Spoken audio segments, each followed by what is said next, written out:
I don't think so. Okay, it's 5 o'clock. We're going to bring this Placerville City Council meeting to order on April 23rd, 2024. Will you all please rise and join me for the Pledge of Allegiance? I pledge allegiance to the flag of the United States of America and to the republic for which it stands, one nation, under God, indivisible, with liberty and justice for all. All right. Can we have roll call, please? Vice Mayor Clarici, Here. Councilmember Gottberg, Here. Mayor No, Here. Councilmember Saragosa, Here. Councilmember Yarbrough. Here. Thank you. Okay, we will move on to ceremonial matters. We have two of them this evening. The first one, 3.1, a proclamation of the City Council recognizing the Rotary Club of Placerville for their 80 years of dedicated service to the city. I understand they had a celebration on Saturday, and Vice Mayor Clarici was there, so I'm going to go ahead and let him read the proclamation he already presented. Well, thank you. Yes, I was able to go to their 80th party. It was great. Rotarians know how to party, and it was really good. And I'll read the proclamation in a minute. Fantastic club, and I have a sort of a personal connection. For a number of years, I was the president of Hangtown Little League, and of course, Hangtown Little League plays at Rotary Park, the prettiest Little League park on the planet. And of course, Rotary has been instrumental in helping us actually doing projects up there. They still are. The first year I was president, we replaced the lights, which was quite a project for us, and got nothing but tremendous support and help, both monetarily and through time, expertise, all sorts of stuff, just connections. The Rotary Club was instrumental in that and other endeavors that we took when we were up there. So I will read this because I didn't read it there because it didn't look like a club it wasn't a crowd that wanted to hear me read. They barely wanted to hear me talk, but they definitely did not want to hear me read. But I'm going to do it today. So it's a proclamation of the City Council of the City of Placerville recognizing the Rotary Club of Placerville for their 80 years of dedicated service to the city of Placerville.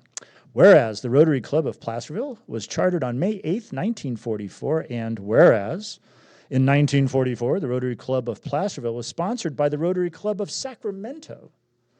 And whereas the chartering led to 80 years of service to Placerville and the surrounding community, and whereas the Rotary Club of Placerville is involved in multiple projects around the city, including the creation of Rotary Park, projects at Benham Park and the El Dorado County Fairgrounds, development of Bend Park, fundraising, and creation of Joe's Skate Park at the fairgrounds, the Welcome to Placerville sign, the Caboose restoration, Lumsden Park development, Main Street Beach placement and restoration, and continued development of Rotary Park.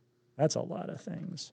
And whereas the Rotary Club of Placerville is part of a Rotary International District 5190 and has supported relief efforts in Louisiana after Hurricane Katrina, nursing and child care in Africa, and fishing programs in Mexico. The club has sponsored numerous inbound and outbound exchange students through the Rotary Youth Exchange. And whereas the Rotary Club of Placerville has spread the motto of service above self by sponsoring clubs in Folsom, Jackson, Georgetown Divide, Pollock Pines, Camino, and Cameron Park. And now, therefore, I, John Clarici, Vice Mayor of the City of Placerville, do hereby recognize the Rotary Club of Placerville for their 80 years of dedicated service to the City of Placerville, proclaimed this 23rd day of April, 2024.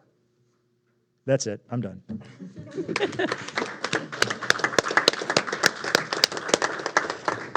Okay, I understand Kurt Raffetto and Kim Smith are here. Would you like to get up and say anything?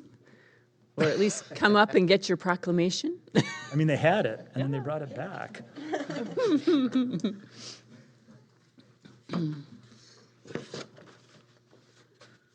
First off, thank you very much. We have a few other Rotarians here with us, and we appreciate the honor to serve Placerville, and we couldn't do it without the people of Placerville. Some of those projects don't come cheap, and one that wasn't mentioned, a few years ago, we raised $100,000 for the victims of the Camp Fire. Mm-hmm. We did that on a Sunday afternoon, and it was because of this community that we were able to do that. And we understand that, and we appreciate it, and we look forward to continue doing it for another 80 years. or longer. Great. Thank you. Thank you, and thank you for all your service. Now, wait just a sec. Vice Mayor's going to come down and give you the proclamation, and we have to have photo ops.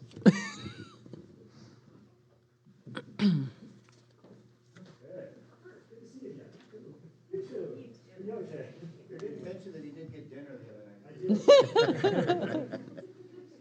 I've been to those dinners. They are really good dinners.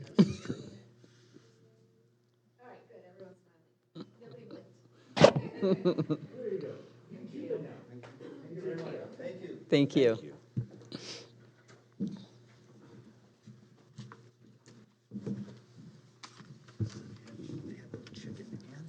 Okay, we will move to 3.2, a proclamation of the City Council declaring May 2024 as Lyme Disease Awareness Month in the city of Placerville. Whereas Lyme disease is an often misunderstood illness that can cause serious health problems if it's not caught early and properly treated, and whereas Lyme disease is a bacterial infection primarily transmitted by the bite of an infected tick. The disease was first identified in North America in the 1970s in Lyme, Connecticut, for which it is named, and since that time, the disease has been found in all 50 states in the United States and worldwide. And whereas Lyme disease is a complex, multi-system illness, early signs of infection may include rash and flu-like symptoms, including fever, muscle aches, headaches, and fatigue. Usually, the disease responds well to prompt treatment with appropriate antibiotics. If untreated or inadequately treated, however, Lyme disease can invade multiple organs of the body, including the brain and nervous system. And whereas, since there is no reliable form of testing that can accurately pinpoint Lyme disease, getting a proper diagnosis and prompt treatment is often extremely difficult. And whereas patients with Lyme disease are frequently misdiagnosed with chronic fatigue syndrome, fibromyalgia, multiple sclerosis, and various psychotic illnesses, including depression. Misdiagnosis of these other diseases often delays the correct diagnosis and treatment while the underlying infection progresses. And whereas Lyme disease affects people of all ages, but is most common in children and older adults, and in people who spend time outdoors in wooded, grassy areas, including park rangers and firefighters. And whereas ticks attach themselves to a host such as a deer, rodent, and birds, and as the host animals migrate to new areas, so do the ticks. Most people who contract Lyme disease get it from the bite of a nymphal tick because nymphs are as small as a poppy seed and their bite is painless. Many people do not notice or remove them. The longer the tick is attached to the body, the more likely it will transmit whatever disease it carries. And whereas in California, the Lyme disease bacterium is transmitted by the western black-legged tick. Ticks are active year-round, especially when it is wet. Thus, the tick is not most common in the coastal regions and along the western slope of the Sierra Nevada range. Now, therefore, I, Jackie No, by virtue of the authority vested in me as the mayor of the city of Placerville, hereby proclaim May 2024 as Lyme Disease Awareness Month. And I believe Melissa Moya is here. Would you like to get up and say some words? I'm Melissa Moya. I'm the founder and CEO of Lyme Fight Foundation in Sacramento. I really appreciate your guys' support declaring Lyme disease for May. Just a little bit about our foundation. We have a tick kit program. So we do provide tick kits and the resources to save those ticks and get them tested so we can find out if in fact they are infected. And then we have some tick cards, that give advice on ways to stay safe, as well as safe ways to remove the ticks. So I really appreciate it. As a Lyme patient myself, it's very important to educate everybody on how you can stay safe. Thank you. Thank you. If you'll hang there just a sec, we have that proclamation for you.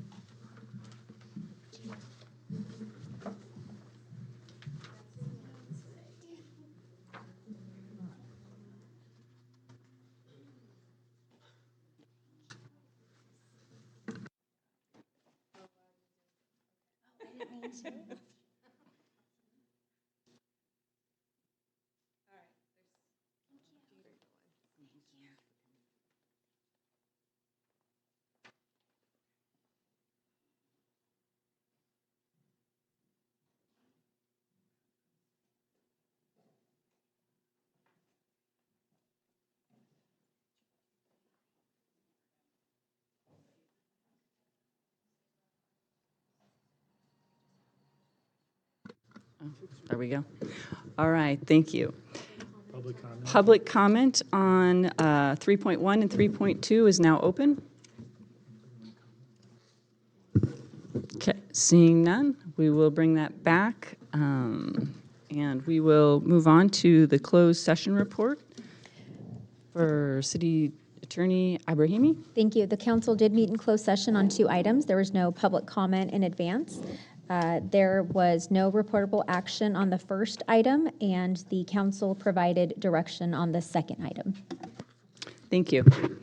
All right, we will move to number 5, adoption of the agenda. So moved. Second. All in favor? Aye.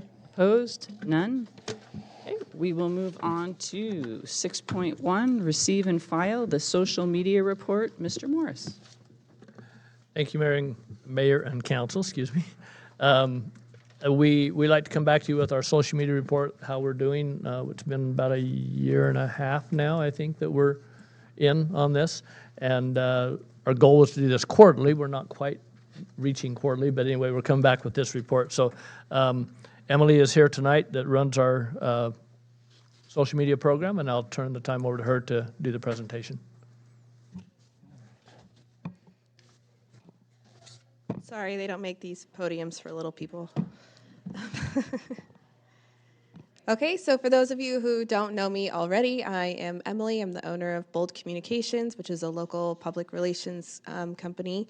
And I have been managing the City of Placerville social media pages now since September of, what year are we in? We're 2022, I believe. So yeah, so we're at about a year and a half mark. Give or take a little bit. And Cleve is correct. We're more at like 2 quarters, so I'm going to speed through this as quickly as possible. But just let me know if you have questions.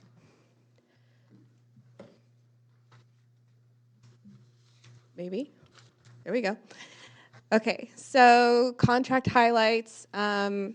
This is a slide that I've included on every single quarterly report. So I'm just going to run through this really quick. But currently, we're focused on growth and performance of the social media accounts on Facebook and Instagram. The city does not have accounts on other platforms such as Twitter, TikTok, Snapchat, Pinterest. Over time, we've decided that there's really no need to invest any resources in that currently, though that is open to change, later on.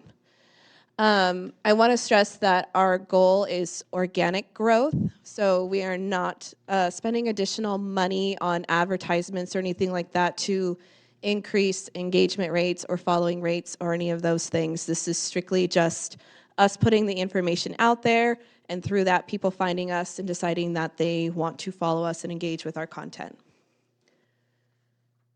But overall, the aim of the contract is to become a trusted source of information for Placerville citizens so that they don't have to go searching mindlessly through the web, though they can obviously find our website, which is still full of information, but a lot of people are already active on social media, so this makes it easy.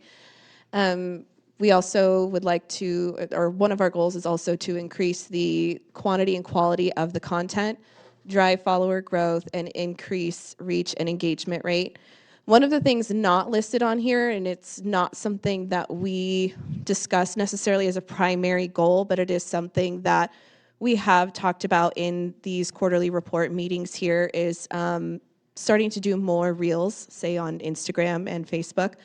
And so we have started doing that, and I'll kind of get to that a little bit more later.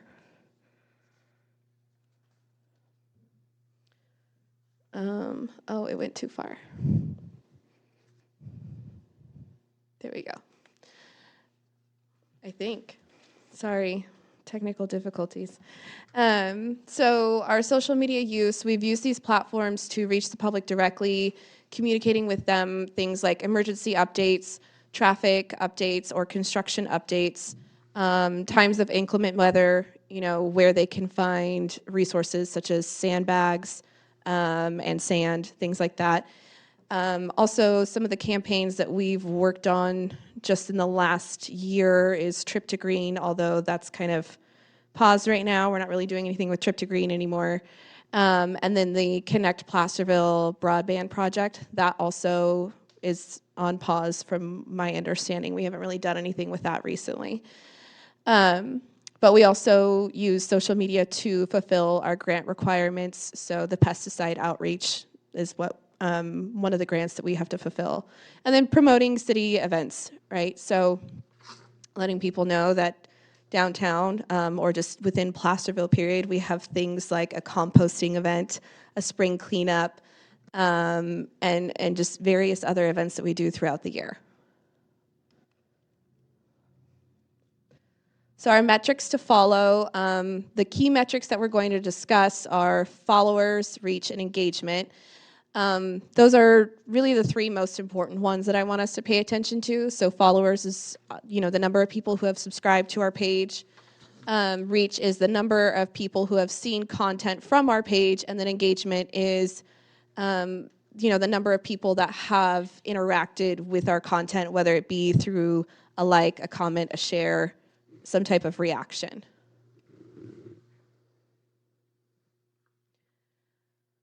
So our current audience metrics, we have, that number's already changed, actually both numbers have actually already changed since I wrote this report last week. We have over 6,600 followers on Facebook, and we have, when I just checked earlier, 618 followers on Instagram.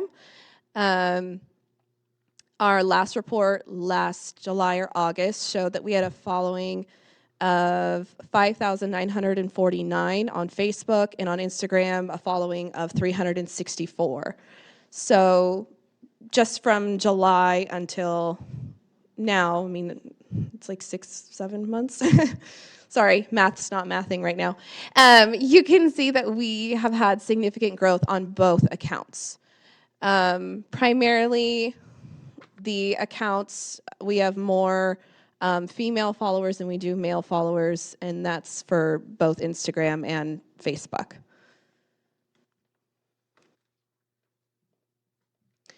Our content overview, so our Facebook reach between September and December is around 64,000, and our Instagram reach was around 704.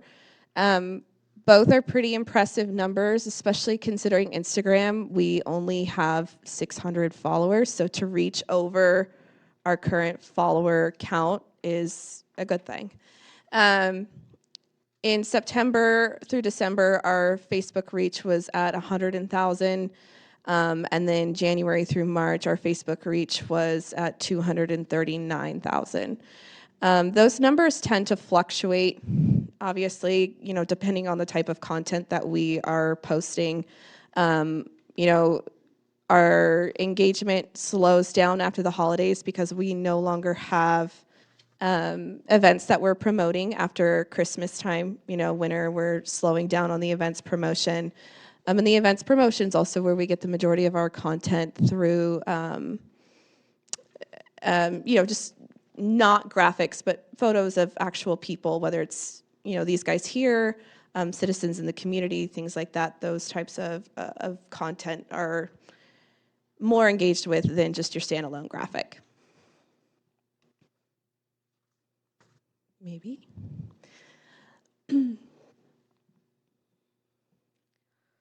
So our growth overview here, we have, again, the Facebook reach from January through April.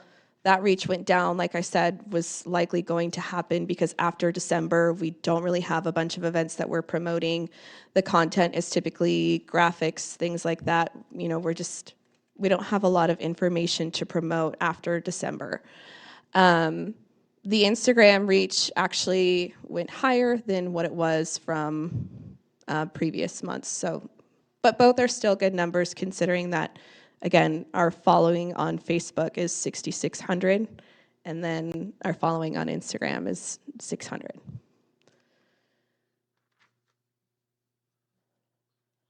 Let's see. So more post reach. This is just a 90-day comparison. So we're looking at the 90 days between end of October to early January, and then early January to early April. And so the post reach is still pretty high. It's over 18,000. And then the engagement reach is over 1,000 engagements between, or this is just strictly on Facebook, my apologies. But the January through April reach was at 230,000, and engagement was at a little over 5,000 accounts, user accounts. Unfortunately, it doesn't tell me if the additional accounts that we're reaching are people in Placerville or in El Dorado County, or what other surrounding areas there are. It's just, depending on each user's privacy settings, if I like a photo, all of my friends might be able to see that I liked this photo, and then that gives them the opportunity to also engage with it. That's not to say the same for everyone, because again, it depends on each user's privacy settings. So I don't want to scare people thinking that your friends can see everything that you like on Facebook.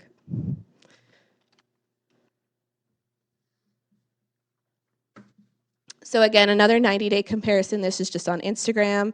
The post reach was about 788, and then the engagement reach was a little over 500. So this is the same dates that we're comparing just on Instagram. So it's a 90-day period between end of October and early January, and then the rest of January through early April.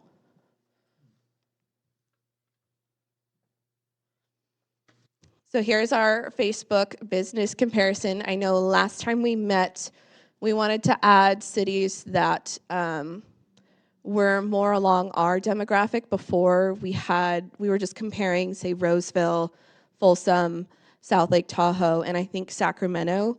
But we've also added like the city of Grass Valley and the city of Sonora, so that we could get a better idea demographically. I mean, both Grass Valley and Sonora, they kind of feature similar demographic and geographical disadvantages that we face here in Placerville. So we are outperforming cities with a similar population demographic and in the similar geographical areas. We are above the 75th percentile in current followers, and we're between the 50th and 75th percentile in new follower growth. And then we're between the 50th and 75th percentile in content interactions. And again, and I should also clarify that this only actually analyzes the last 28 days of content. So this isn't even analyzing, say last August through current. It's just the last 28 days. Meta has changed some of their metrics on insights and stuff, so I can't go back month to month and look at that. I can only look at the last 28 days for this comparison. But the last presentation, we were above the 75th percentile in current and new follower growth numbers, and then between the 50th and 75th percentile in content interactions. So we've pretty much stayed really consistent in those areas.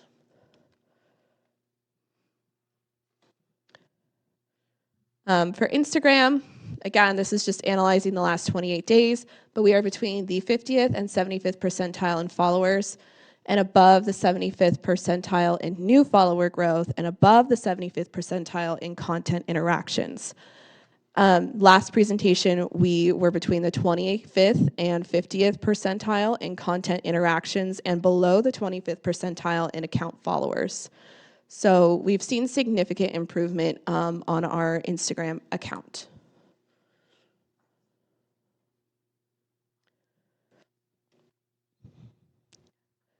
So like I said, we have started playing with Reels more. Nick Stone, the Director of Public Works, was actually one of the first to work with me on the Reel. We did a Reel on fats, oils, and greases, right, Nick? And it went pretty well, though unfortunately it didn't seem like we got a lot of engagement out of it.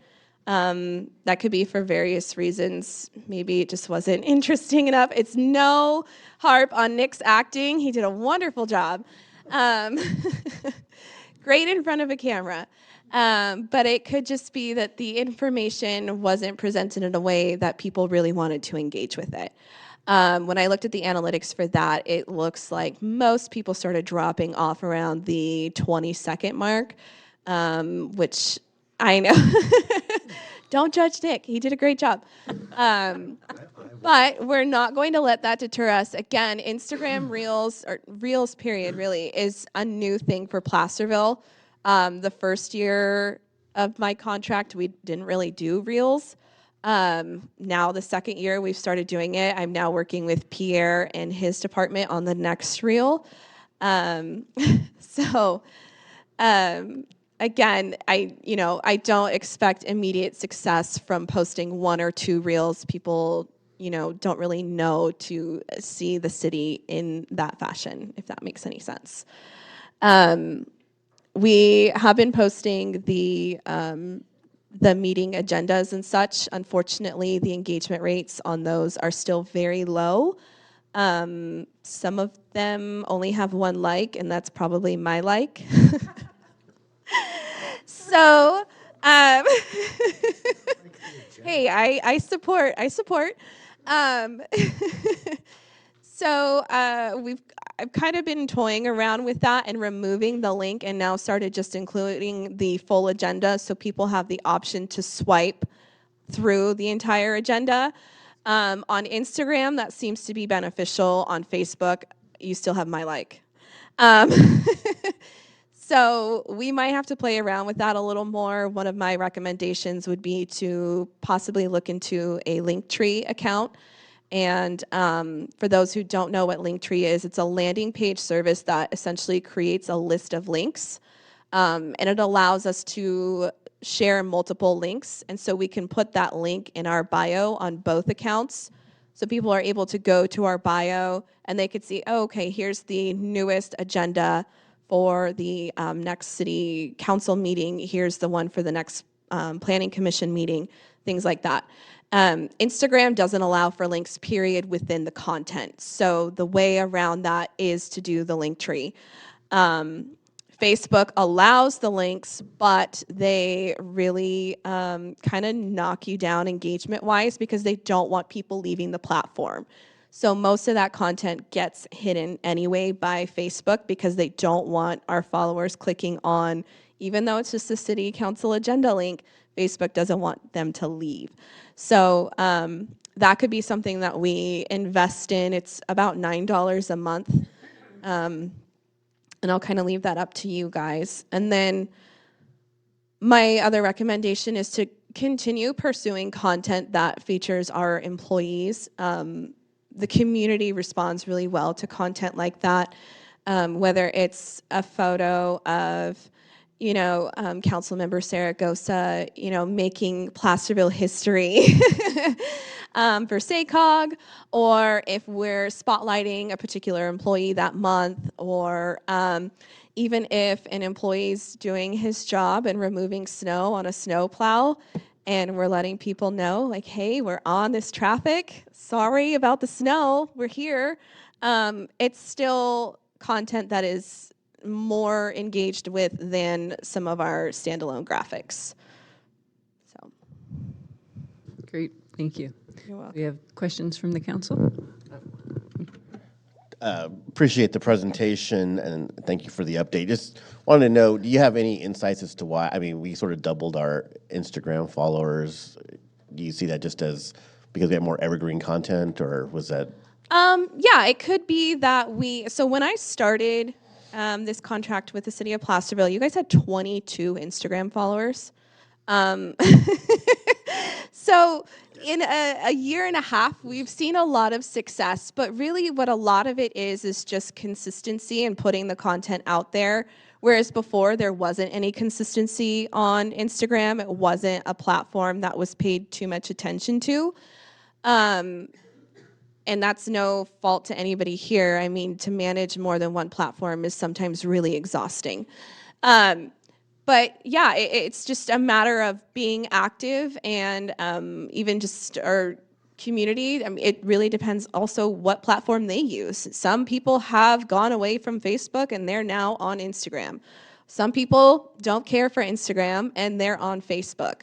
I would say El Dorado County, generally speaking, is primarily on Facebook if they're on social media. And that simple fact is just because Facebook allows for things like the El Dorado County chat page and so on and so forth, so they can get more information about what's happening in the community. But other than that, no, I don't really have an answer why we've. Understood. No, that's great. I appreciate that, and I'm looking forward to the directors' competition for analytics to see who has the highest open rates. So, looking forward to that.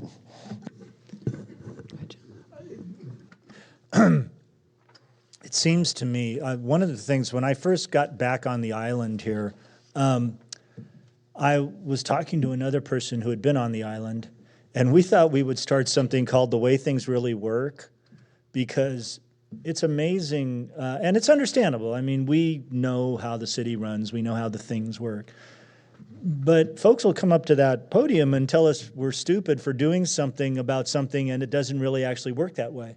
And we'd like to say, it doesn't work that way. And I've always thought, for example, Mr. Snow could go out and show people what is actually happening in the field. Like, this is what we encounter.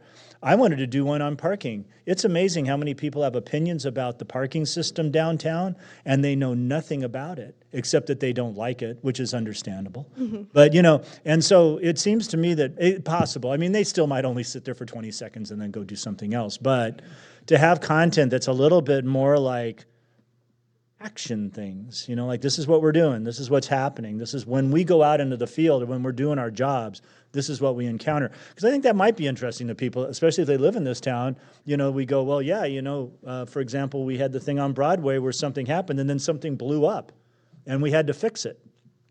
And some of it blows up because it was old, and some of it blows up because it wasn't done right the first time, and so we're always fixing these things. Anyway, just a thought.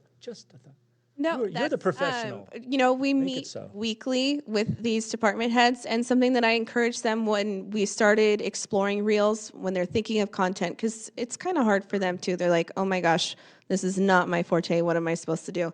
I said, ask your employees, what are some of the most commonly asked questions or frustrations that you guys receive? Things like that we can do a short video on. With Nick, this was something that he felt was a common issue that a lot of people would need to hear the information on. How are you going to dispose of fats, oils, and greases? And you'd think it would be common sense, but some people don't know. Some people move in from out of the area, and obviously structure's different. So with Pierre, they've already come up with a couple different ideas. We're still working through that. But I agree, it should be content on things that people don't really know about, whether just, the knowledge isn't common or what. I didn't watch the whole video. Sorry. Oh, no! But did he? No, I was more than 20 seconds. The camera loved him. Anyway.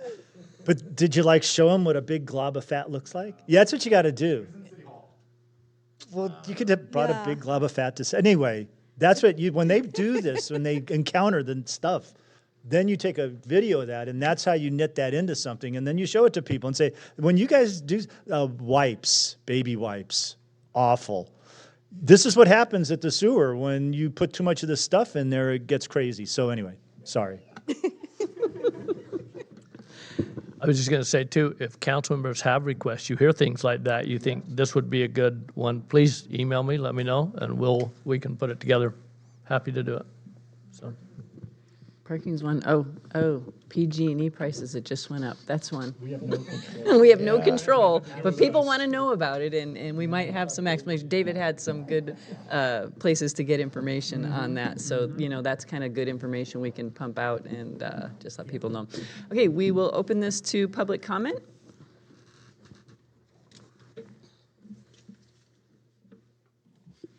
Ruth Michelson. Very nice presentation. Thank you. Very nice PowerPoint, very understandable. I did have just a few comments. So nothing is spent on advertising, it's all organic growth. I was curious about that because it's so inexpensive to do a Facebook boost, and that really gets the word out there. And I wanted to say, just segue for a moment, as a merchant, when you all had the Chamber of Commerce, you gave them that 50,000 and then another 15,000. Man, I saw a difference, and I am not usually a big proponent, but as a merchant, I saw people coming from Reno, Stockton, Modesto. It's really dried up a lot. So I bring it up because that's why I say doing those boosts to outside this area. But then that brings up another issue. In hearing this, I'm understanding that this is a somewhat insular type of a social media type of service that's provided because the events mentioned were composting and spring cleanup. You all are sponsors of our downtown events now. We are co-sponsors.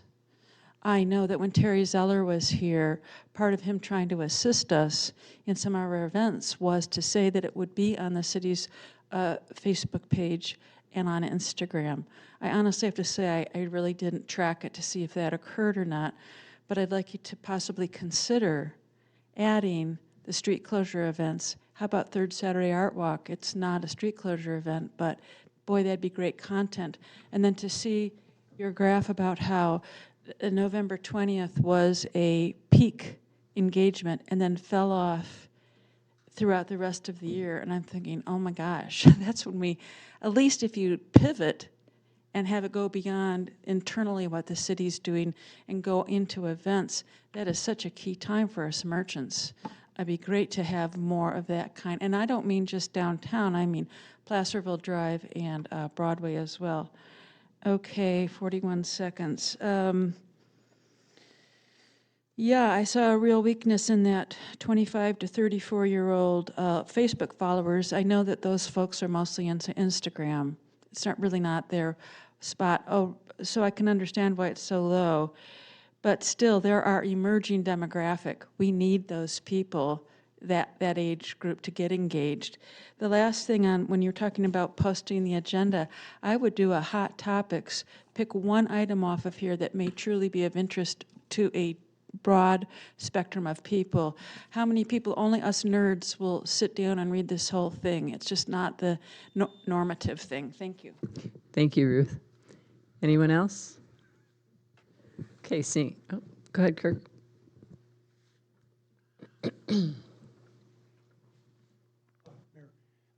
I like John Carucci's idea, and I hope you actually implement it.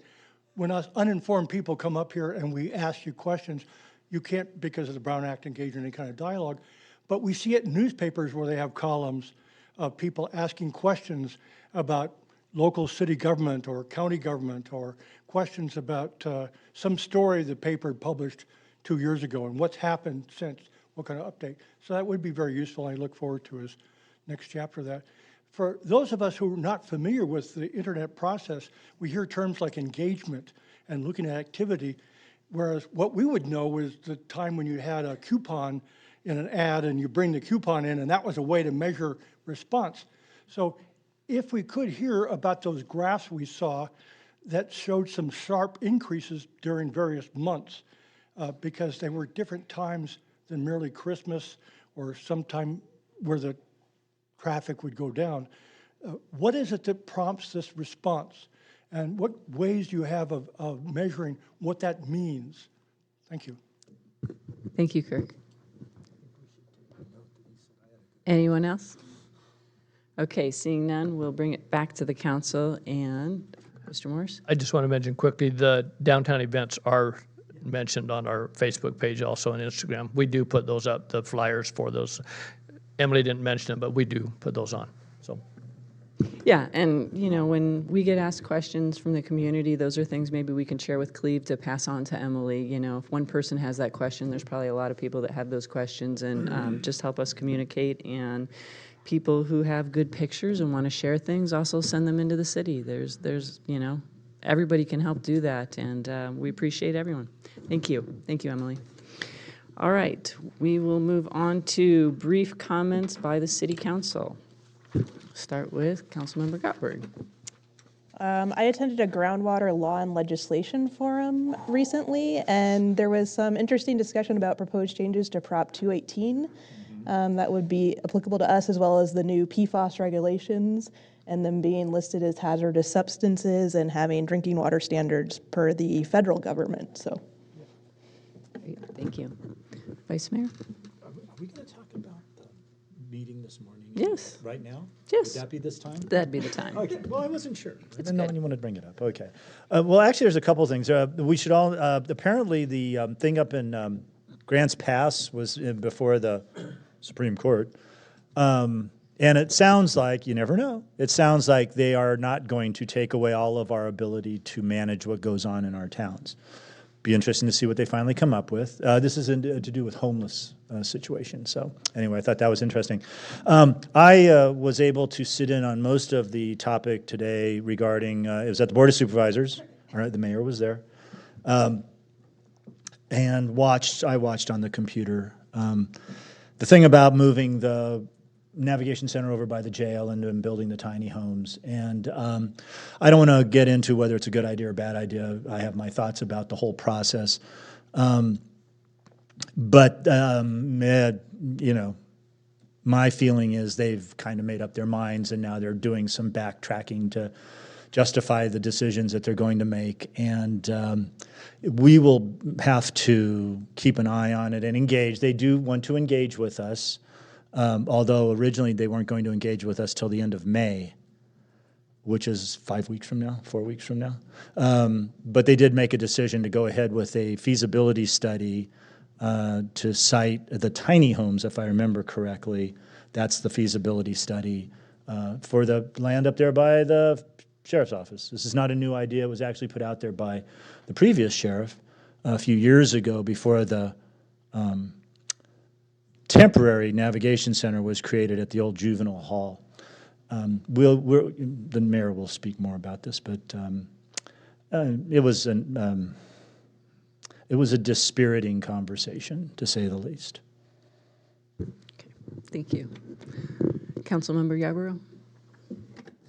Yeah, just one thing. So myself and I know the mayor has received recently some questions in our emails about the energy costs coming from Pioneer Energy and why everything's going up so much.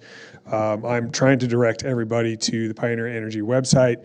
It's got a really good explanation on how your bill works, and it breaks it down very well. It's telling you what part is actually coming from Pioneer Energy and what part is coming from PG&E.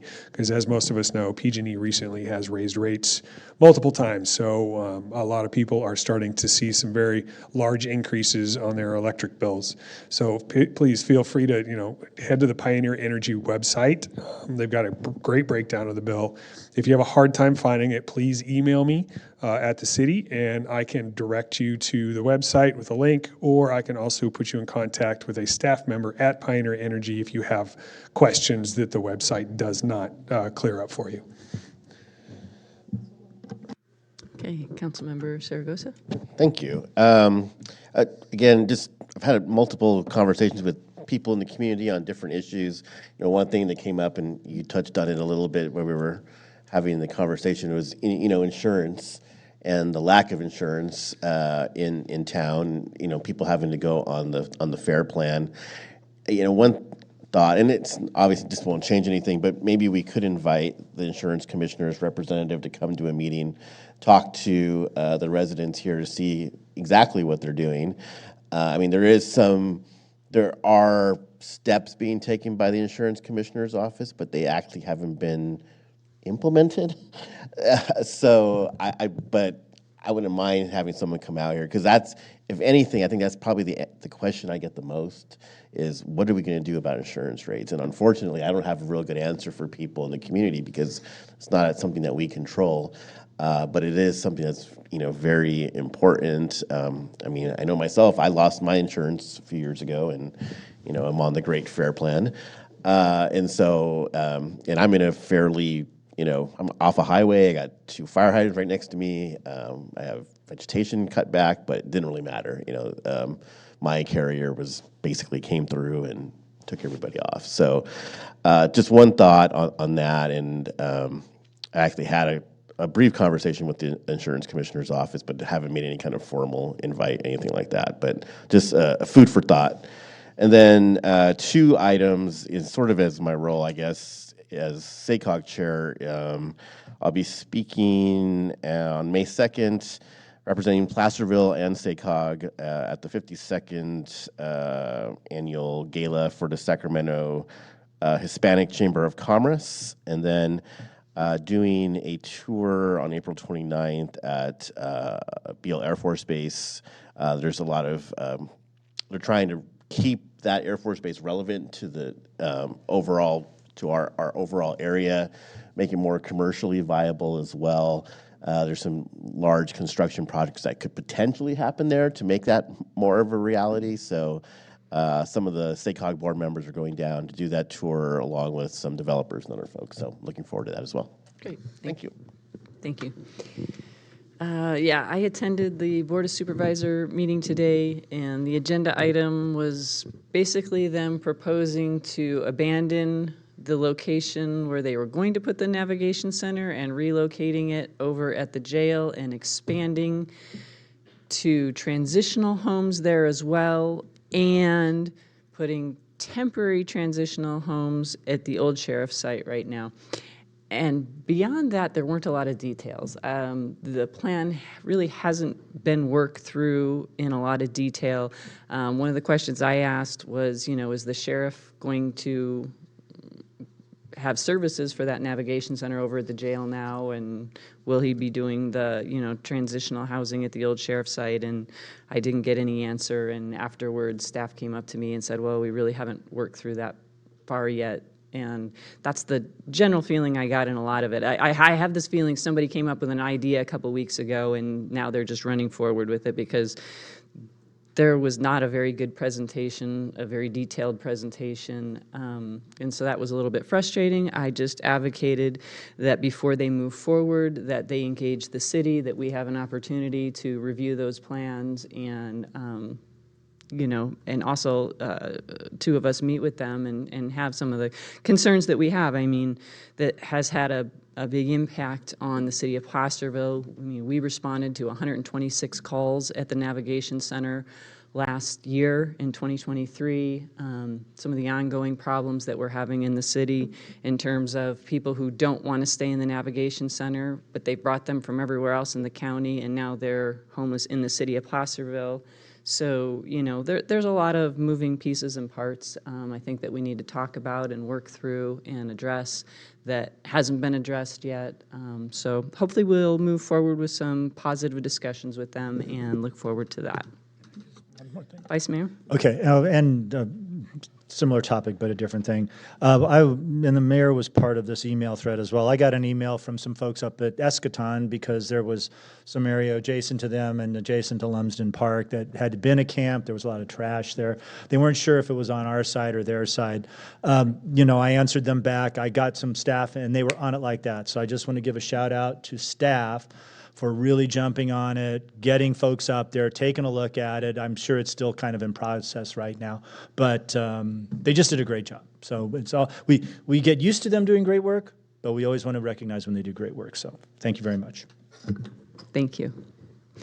Okay, we'll open our comments up to public comment. Okay, seeing none, we will bring it back and move on to the consent calendar. Does anyone have any questions, items they want to pull? No? Okay, we will open consent calendar to public comment. Seeing no one, we will bring it back to the council. I'll move consent. I'll second. Okay, can we have roll call, please?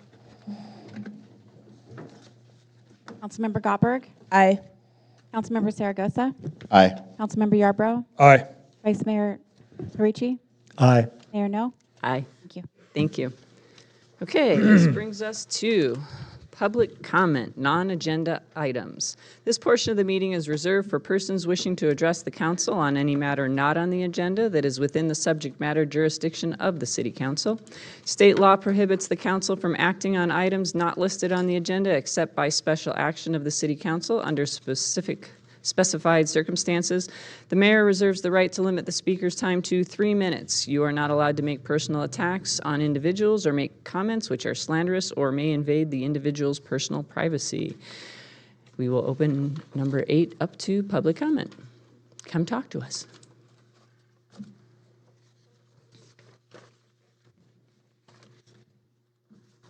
My name is Mac. I'm a resident of Placerville, and I'm not going to complain tonight. I just want to compliment basically the council for, my complaint has been that a lot of the building in Placerville is not registered and doesn't follow the rules. And it's taken a long time for that to happen, but I met with 3 different absentee landlords that are in my immediate area. They're all doing renovations that are legal, that are being inspected, and they're actually renting their premises to people at this point. So there is a big change happening. And I'm, right in the heart of downtown Placerville, and it was really good to see that happening, and whoever's involved needs to be feeling good about what they're doing to make those changes happen. Thanks. Thank you, Mac.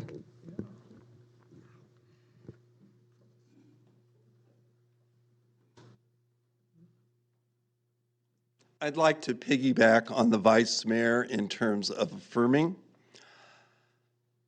As a county resident, someone who's obviously active, I just want to say you were very professional.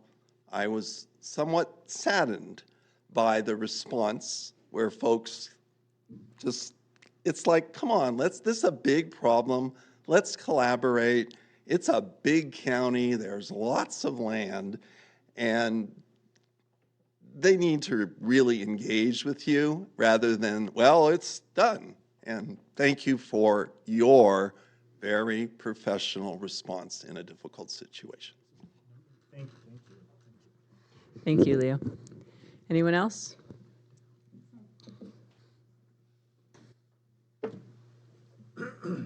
Mayor, no, please accept my apologies for not writing this question to you in advance. I actually wrote out a letter, but I have a short attention span and a few distractions. And we don't have the John Carici how to really work column on Facebook yet. So here's the question. We spent something like $72,000+ for this audiovisual equipment to update it, and the recordings seem to go out at the really bad times when we really need it. You at the last meeting towards the end said that the Planning Commission seemed to be struggling with how to work on its scope of duties and things like that. And it's true, you were right. Something like 13 years ago or more, the Historic Advisory Committee and then the Planning Commission was given a list of duties by a resolution. And you were right. There had been a struggle for a long time, and you even had a sharp division of 3-2. So what you know now is, yeah, we finally got a 5-member consensus, but you don't know the reasoning. You don't know what went into it because it didn't work, no recording. If it's money shortage, I'll buy you a DVR recorder. I'll even give you some thumb drives. I'm an analog kind of guy. I'm just kind of figuring, how did it happen? What can you do to make sure that these meetings are recorded so the public knows what's going on? Because we don't just serve you. It's important for the public to be responsive, to give feedback, to make sure these folks up there that you appoint are going in the right direction. I'm sorry. I wish I could have asked that in advance, but hey, that's what I'd like to know. And if you do need the VCR, let me know. Thank you. Thank you, Kirk.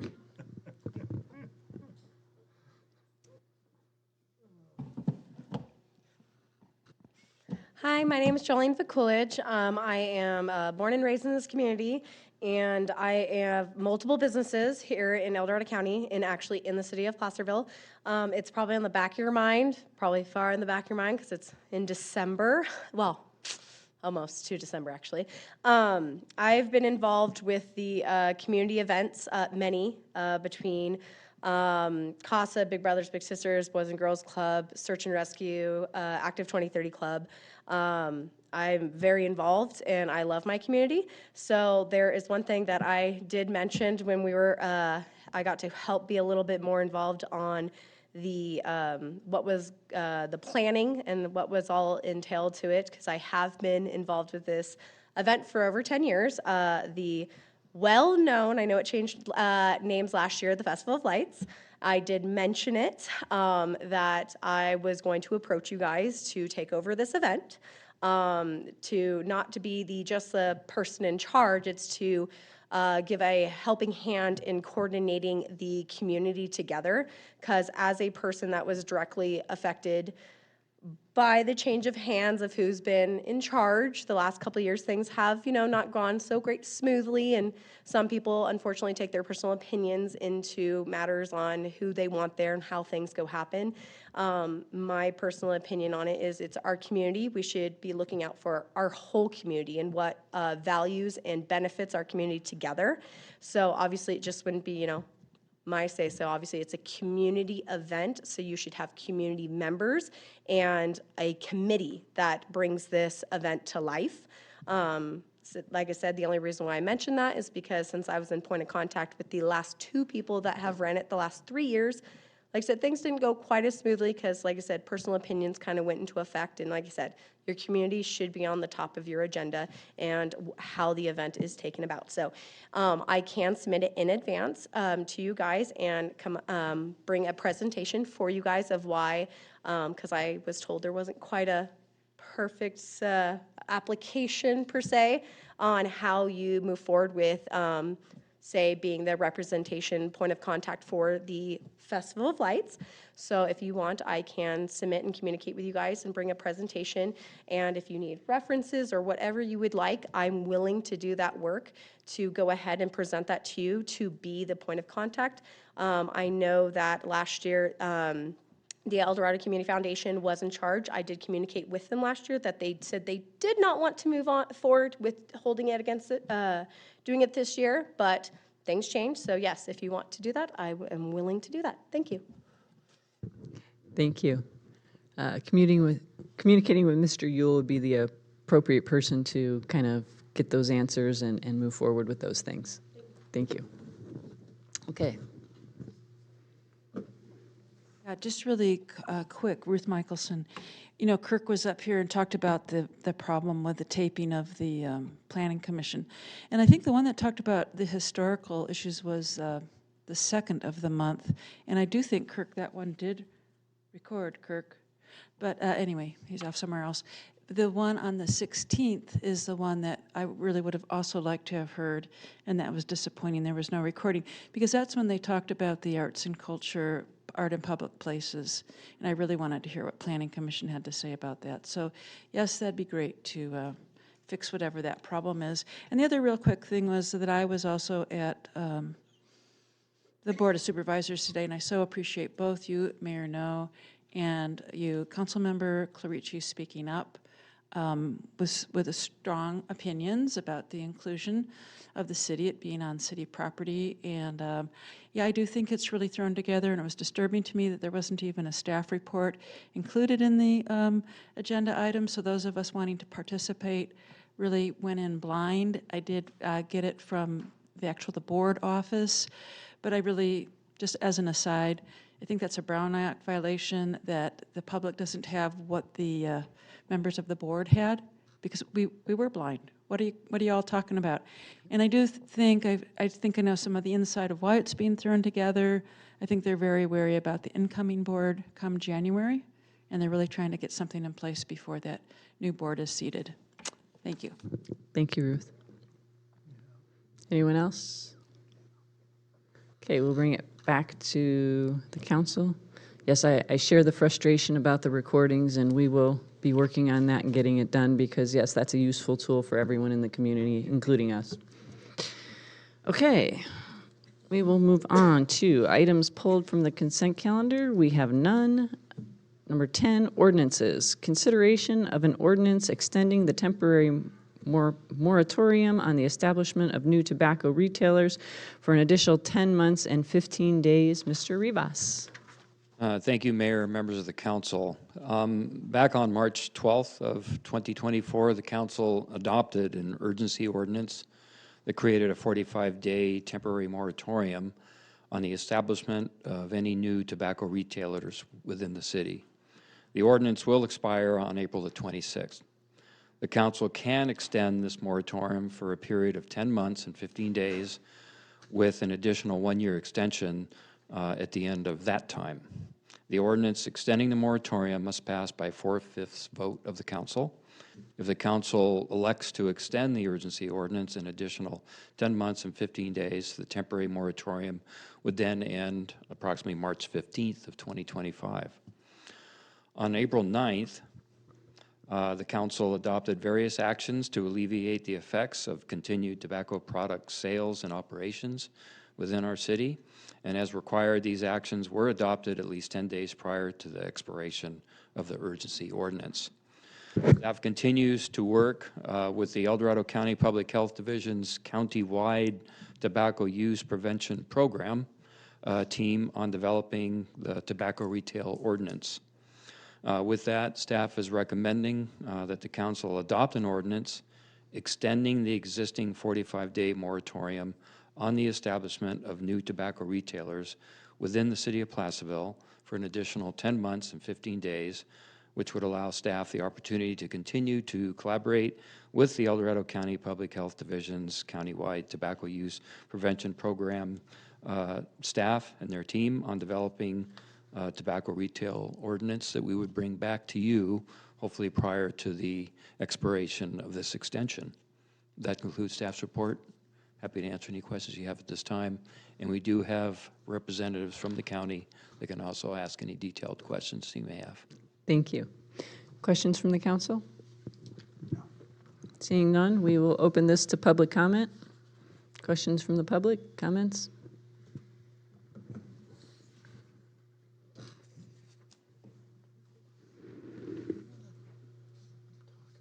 Sue Rodman, resident of Placerville. And the reasons for extending this are the same reasons that were for putting this urgency ordinance in place in the first place. So I would definitely say, let's go ahead and extend it. I think we need to get it all the way extended, and I think we need a permanent ordinance as well. So, thank you. Thank you. Anyone else? Seeing none, we will bring this back to the council for discussion, comments. Sure, I'll make a few comments. So I am interested in what the county does. I do have concerns if the county does something different than the city. So I think there is a reason to extend this while we find out what the county is going to do. I don't support zoning regulations. I know I've said that multiple times at this point. Can have that conversation more when something comes back to us. But I am in favor of licensing regulations, and so I do think that would be part of a proposed tobacco retail ordinance that would come before us. So based on that, I'm just stating that so that I am willing to extend this moratorium, but you may see different comments from me when something comes back to us. Thank you. Yes, I'm in favor of this. It's one of these things, when you're not really thinking about it, and then you get exposed to it, and then you start asking more questions, you start to go, whoa. Hopefully I'll make sense of that last statement. The moratorium on making any more of these is necessary, I think. But the more I find out about what is being sold in these places, we have to take a deep dive into lots of issues around this particular subject. And I know we're looking at, behind the scenes, we are looking at a bunch of different things because this is way bigger. There was when all these smoke shops just sort of started popping up like mushrooms, and it was all in the last like 4 or 5 years, maybe even 3 years around here where they just started coming up. I'm like going, okay, people don't smoke as much as they used to.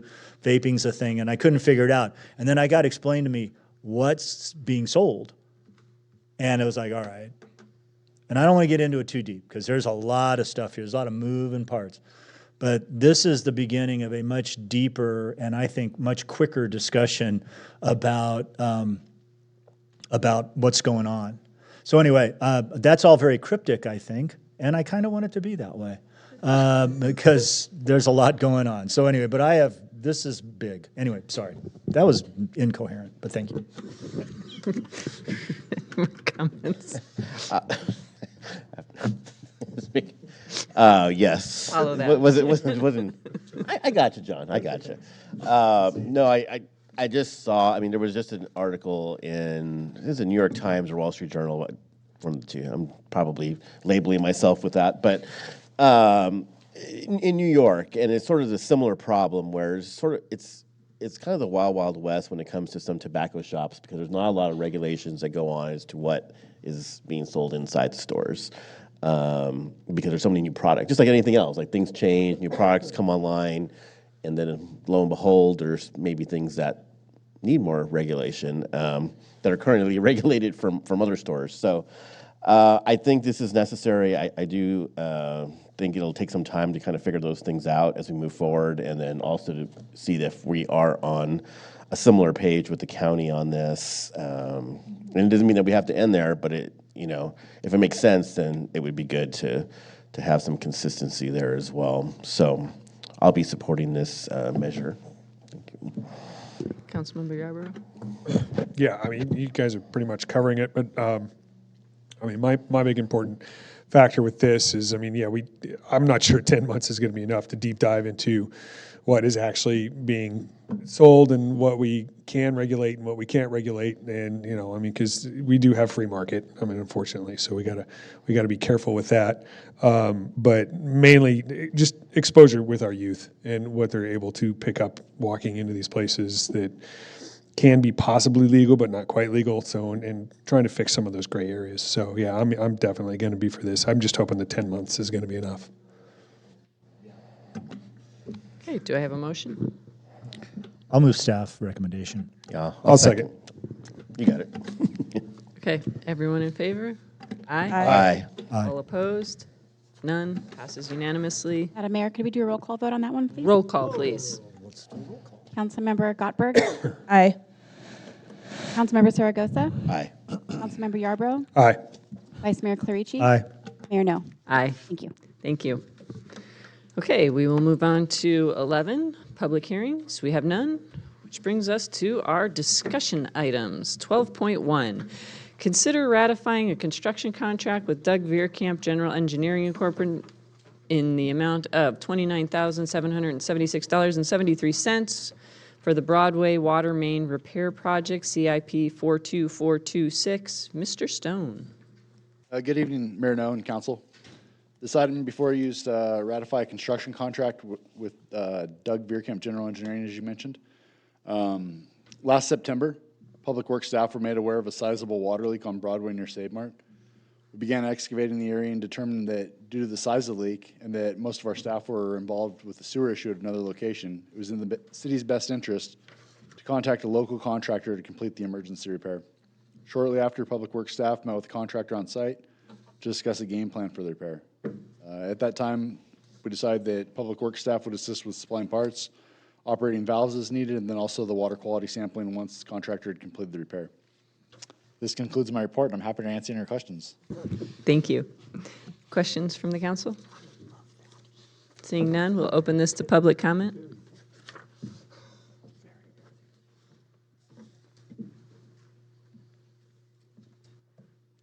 So Rodman, Measure H, Measure L.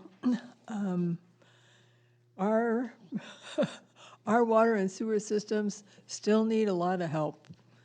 And this is just one more example of it, and we need to do this.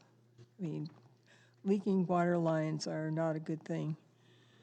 And large leaking water lines are even worse things. So, yeah, we need to do this. Thank you. Anyone else? Seeing none, we will bring it back to council for discussion and Mayor No. I would like to make a request to modify the resolution with one change. Okay. So after the language where it says now therefore be it resolved, under number 1, I would like to add a new number 1. Okay.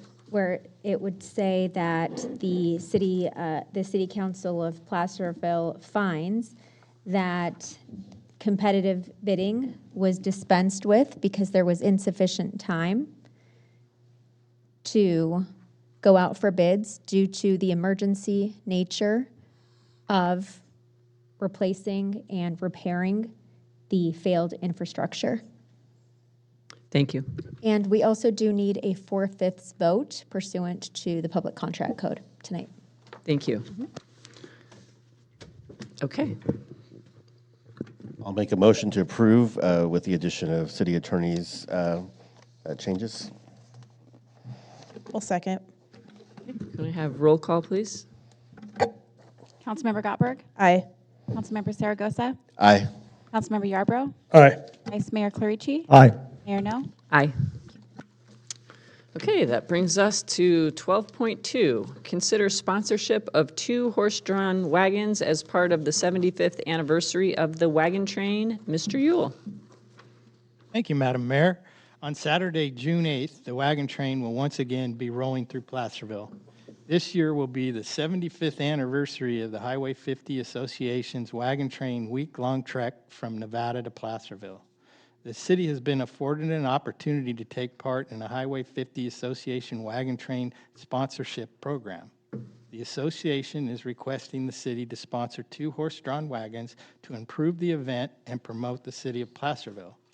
The cost of each wagon sponsored is $1,700, with a requirement that each wagon be adorned with banners advertising the sponsor at an estimated cost of $350 per banner, making the total sponsorship request at $4,800. If approved by City Council, sponsorship was not identified in the city's budget, and funds will need to be allocated to cover the terms of the agreement. At this time, I'd be happy to answer any questions you have regarding this request. Okay, questions from the council? Seeing none at this time, we will open this up to public comment. Hi,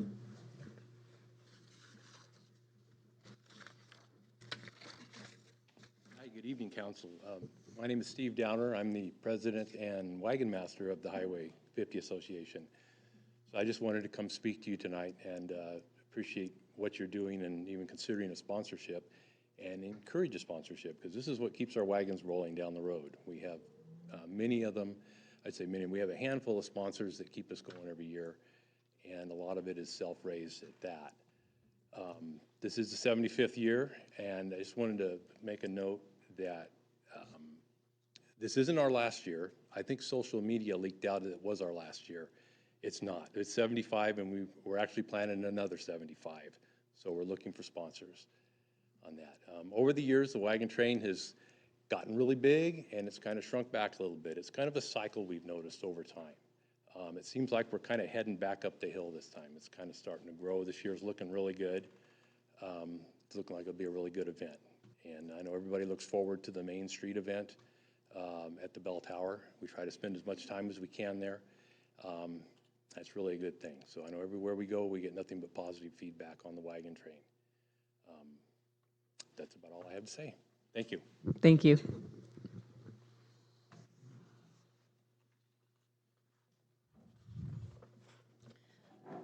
Well, thank you, Steve Downer, for coming and representing the Highway 50 Wagon Train Association. So the Golden History Days is, we go work with, in conjunction with Highway 50 Wagon Train. They obviously, you know, have that week-long trek. They end in Placerville, and on that day here in Placerville, we have our celebration. The night before, they've had their celebration in Pollock Pines, et cetera, other celebrations along the way. And so I have been in more meetings that I care to count these last 3 years regarding Golden History Days, and I've, with the city, many monthly with Terry Zeller around the calendar, okay? We never stop talking about how we're going to improve Golden History Days and make it more diverse. But bringing it to Wagon Train, we work in conjunction with them. One person on our 11-person committee always attends or tries to attend their monthly meeting that they have, so we can keep abreast with what they're doing and they can keep abreast with us. And because I've attended so many of these meetings and we've had a turnover of some staff, et cetera, and some things are historically lost in time, I just wanted to clarify something. I don't think it was intentional, but actually the city made the offer and a show of support of the wagon train to sponsor 2 wagons. Factually speaking, it was not the wagon train that came to the city to ask. It was the city who made the offer that they would, I will say, look into sponsoring. Because we've been trying to build a positive relationship with, oh, you didn't turn on the timer. Okay, I'll try to wrap up. But oh, now it's starting. Okay. There's just been some feelings with some of the wagon train folks that they just weren't quite certain how supportive the city of Placerville was over the years, because we let this event wane to the point where the city did nothing, and the wagon train came through with the police ahead and behind, and if you turned your head, you'd say, oh, there's the wagon train. I will give credit to, I'll wind this up, to Sue Taylor for bringing it back. She said, this isn't right, and she did it for, I don't know, 3 years, and then things went haywire, and now there's a new group of people, and this will be our 3rd year for sponsoring it. So again, I just really hope that the city in some way will show their support and welcome to the wagon train. And I also want to add, I'm not really certain that those banners on the side are truly required. That's quite an additional cost of $350 a piece, 2 sides, 2 wagons, that's $1,400. I think that's just for your benefit if you want it to be shown, but certainly you could be a more silent partner. You could also, there's other ways of recognizing you besides having the banners. Thank you. Thank you.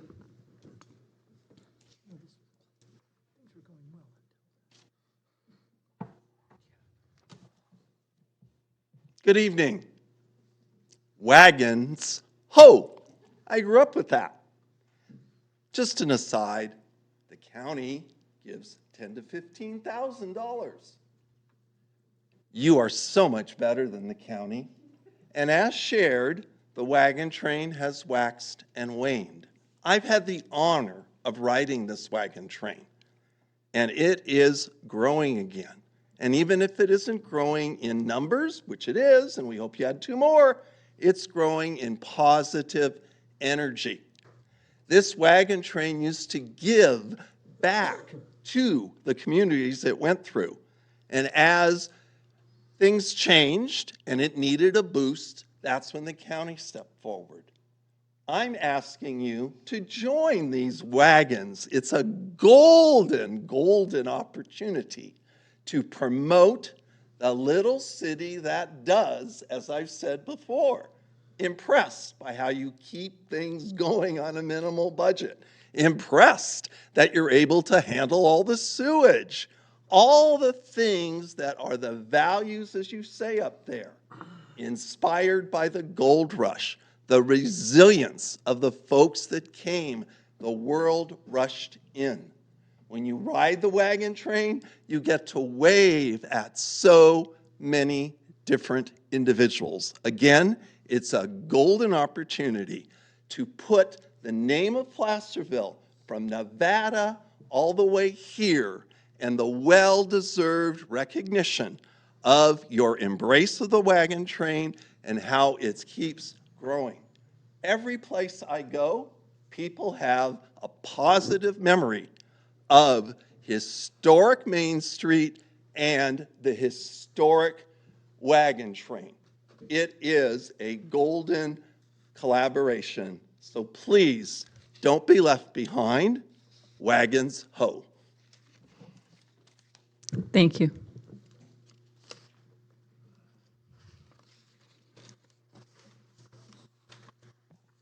Sue Rodman, Placerville resident for the last 30-something years. And I have enjoyed and looked forward to the wagon train every year. When my daughter was only this high, she was absolutely thrilled to see the wagons come through Placerville. We did it every year, and it got us into working with some of the historical development or the historic enactments in Coloma. So we ended up with our own pioneer outfits to wear, which we wore downtown to see the wagon train and waved at the wagon train as it went by. And it is still a great thing, and yet has waned a little bit, and I hope it gets better. And I think it's an absolute privilege for the city to sponsor a couple of wagons for the wagon train. This is something that's, this is a great thing for us to do. So please, let's do this. Thank you.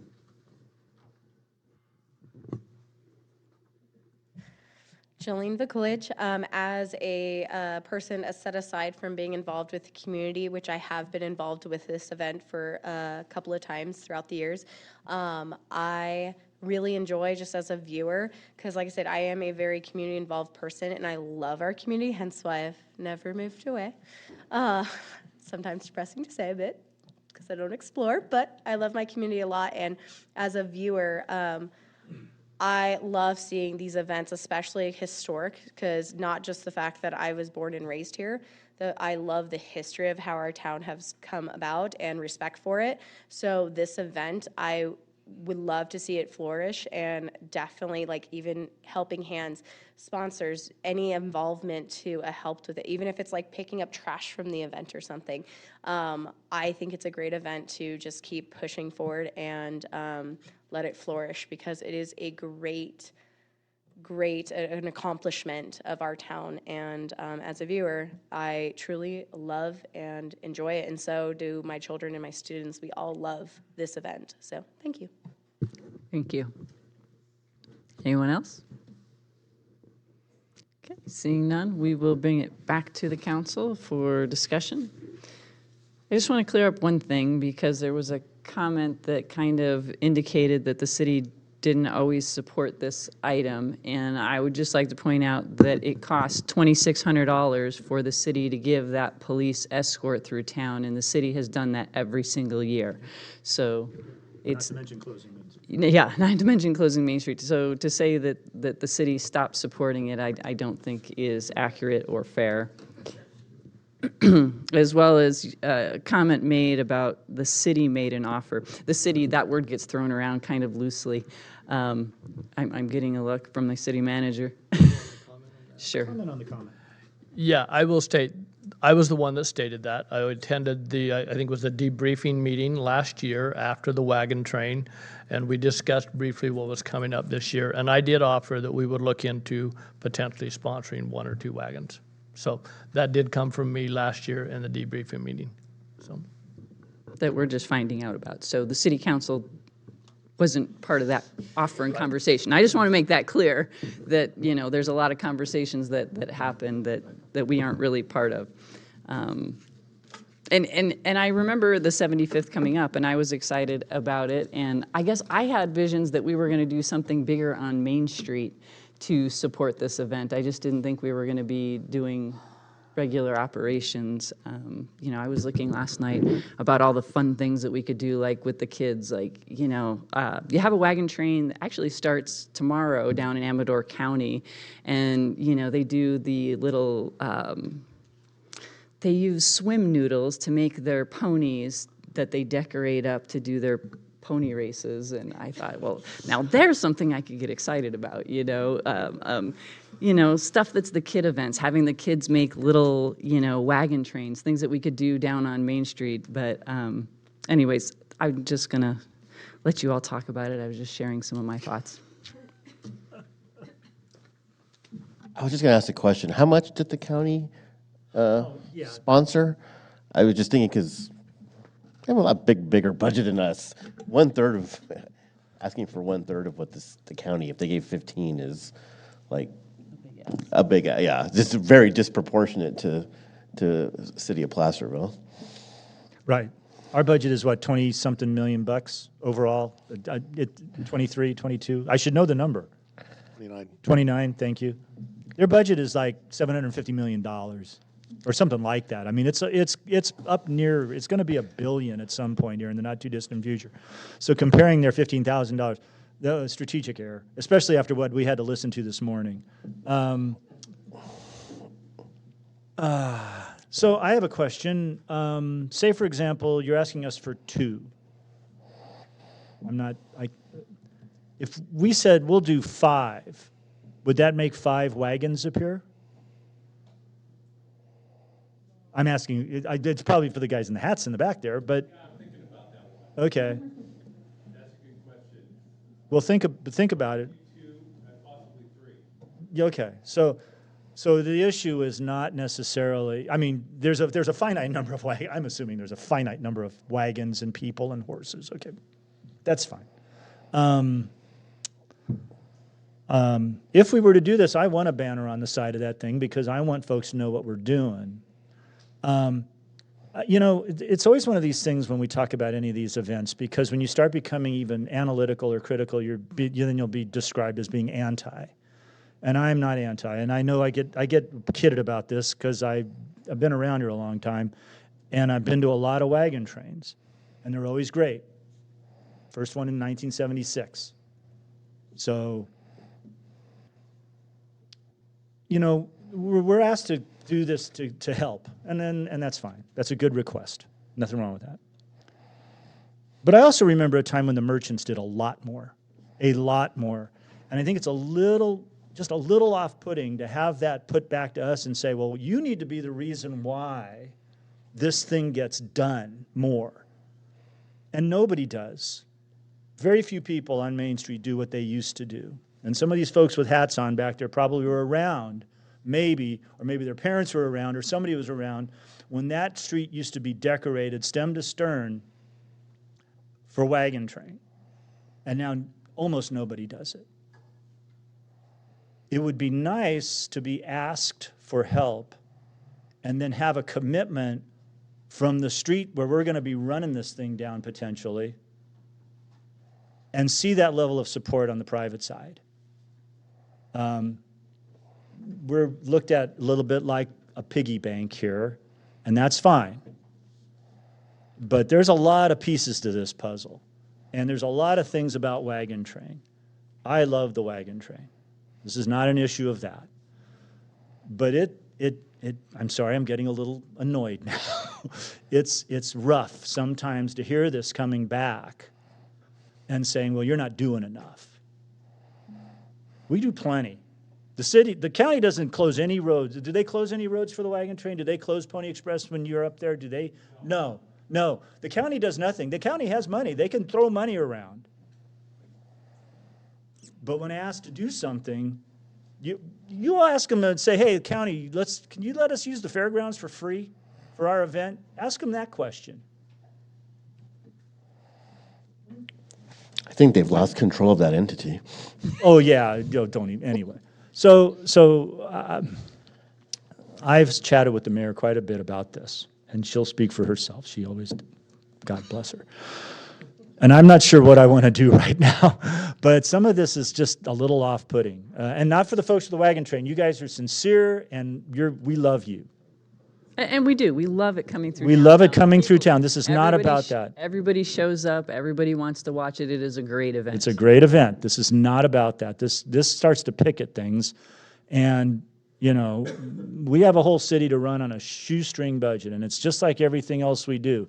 And people will say, well, it's only $1,000 or it's only $5,000 or however much money it is. Well, that's something we're not going to do somewhere else, especially this year, because the budget's tight. Okay, why don't we? Cleansing breath. Let's take some comments from other council members. No more comment. Okay, go ahead. I'll go ahead and comment on this because I am analytical and I'm, okay with getting torn apart for that. But, my thoughts on this are when we are allowing a street closure, we are paying for a street closure. That's what we incorporated into our budget for this year. We didn't incorporate this into our budget for this year. And I'm not really, I think when we have our budgeting meetings, we talk about our strategy, we talk about our budget for events and how we're going to allocate those funds amongst various events. And this wasn't incorporated into that discussion for this year. So I'm happy to have the discussion for the 76th anniversary when we talk about all of our various events and how much money we're going to spend and what events we're going to allow and how we're going to allocate budget. But I'm not supportive of doing it now. And that's the reason behind it. I just think we need to not favor some events over other events. We need that to be a more global discussion. And it wasn't incorporated into our budget. So if we were going to do this, we should have discussed it in our budgeting, last May. Thank you. Councilmember Gopper, or Yarborough? Yeah. Just, you guys going to be able to answer this for me. How many wagons you guys currently have for this year? 8 committed so far. And for this $4,800, what packages does that buy? If it's 2 wagons, what does that give us?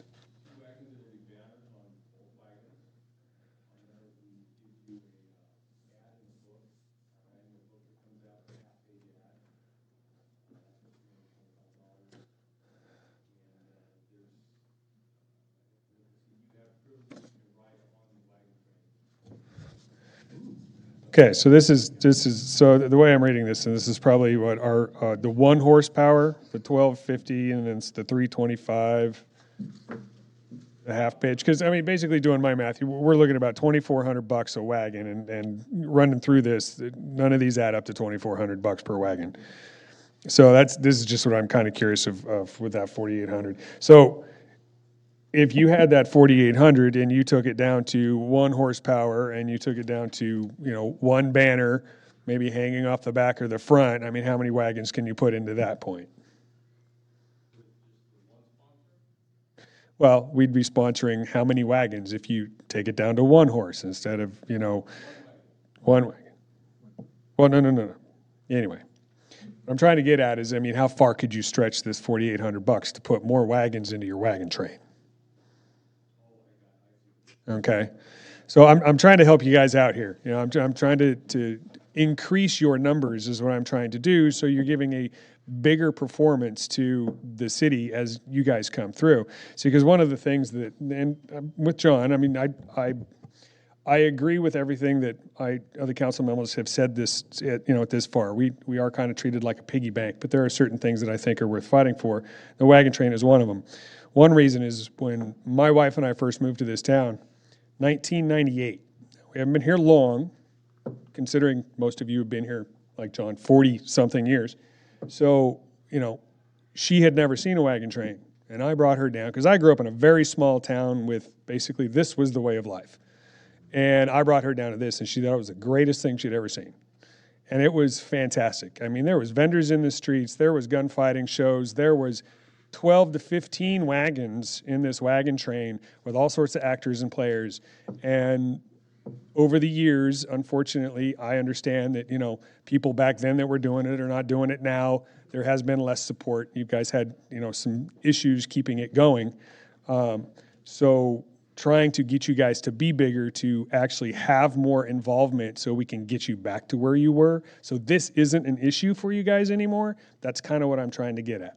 Okay, so stretching that 4,800 to try and make it as big as you possibly can, I think, is in your benefit. I mean, I'm for the $4,800.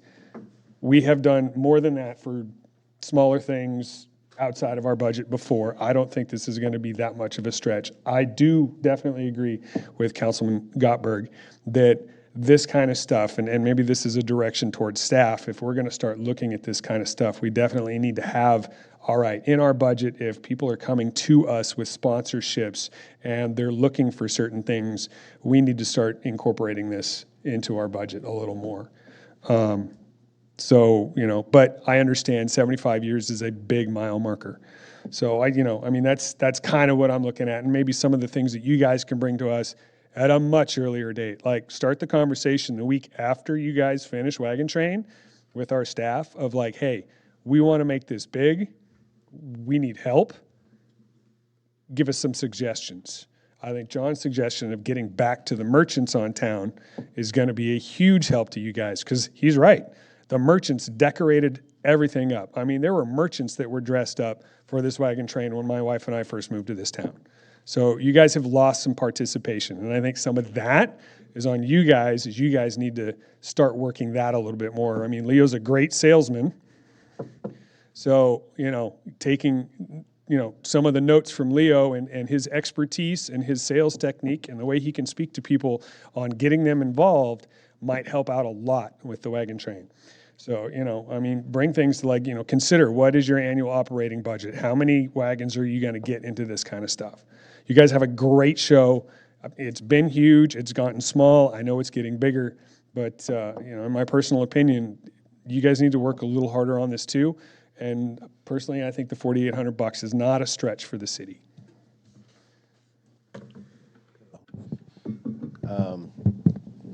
So 2024, right?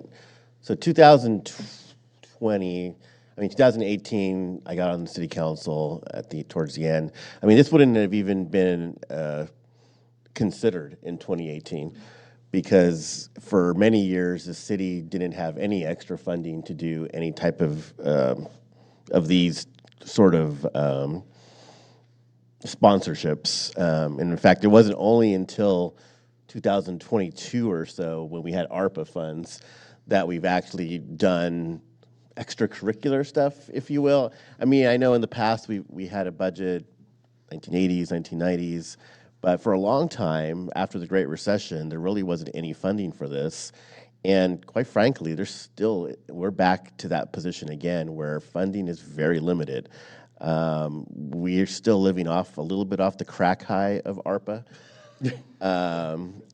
And we've seen it at the state level, what that means, where we have a $70 billion budget deficit that was $100 billion budget surplus, just 2 years ago. And again, this was sort of funny money based on ARPA, based on, and then inflation kicked in. So this was like a one-time thing. This was just like when we funded the Chamber of Commerce for $50,000 to do advertising. We were pretty clear that this was going to be a one-time deal when we did it, because that funding was not likely to be there again. And so we didn't fund him again last year, because that just, as much as we wanted to, that funding just wasn't going to be there. And, maybe we get funding again. Maybe, 2025, we don't have as big of a dip, if the Fed can keep us from going into recession. But, it doesn't look really good. So I say all that because we had like 2 years of giving money out. And so, and that became a thing. And so it's really not a thing for us to do. This is a big date. It's the 75th anniversary. I mean, this is a big date for the wagon train and for the city. I'm okay with doing a contribution. I'm not okay with doing a $4,800 contribution. I'm okay doing a personal contribution. I'm okay sitting down with the wagon train folks and making phone calls to some of our businesses in the city, because I don't know if that effort's even been had, but I think there are a lot of people that would step up and write checks. I just don't like the idea of the city having to be the one to be that piggy bank. I'm more than happy to put my time into both personally to write a check, as well as to make phone calls to see if we can't raise some more money. So I'm happy to come to a number here potentially, but I won't support a $4,800 donation. I just have a quick technical question. We're being asked for $4,800, but nothing adds up to $4,800. That's what I was saying earlier. I think we were getting a deal. Yeah, I think we were getting It actually does. Yeah. It's the 1,700, correct, Steve? Twice is 3,400, and then the banners, 2 banners each wagon, or $350 each. That's $1,400 for banners. It gets up to the 4,800. Oh. Is that right, Steve? Did I explain that right? That's correct. Okay. So we're looking at the wagon train sponsorship, 2 wagons. That's $3,400, and then everything else is for banners. Correct. Well, I don't need banners.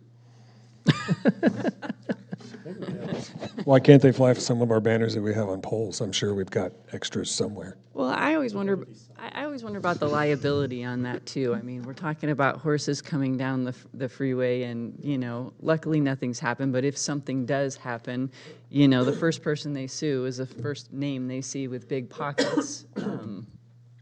I don't know. I wonder if there is any liability there. That's maybe a question for our attorney. I'm sure the wagon train has it. Okay. They would certainly name the city, but they would also name the wagon train, and then we'd have to sort it out through that. But part of the agreement could be to have the wagon train name the city as an additional insured and as part of their insured. So let me ask you, if we did the sponsorship, and I'm not saying this, but just as a gold sponsorship, then does that relieve us of more of that liability? Well, I would suggest that you can condition the sponsorship on requiring the wagon train to require that the city is indemnified and defended, because ours is a monetary contribution. We have no control over any of the horses, any of the actual operation of the wagons, and so the officers, employees, agents, and assigns of the city should be covered as part of the wagon train insurance. Okay, thank you. Mm-hmm. So then we're down to numbers.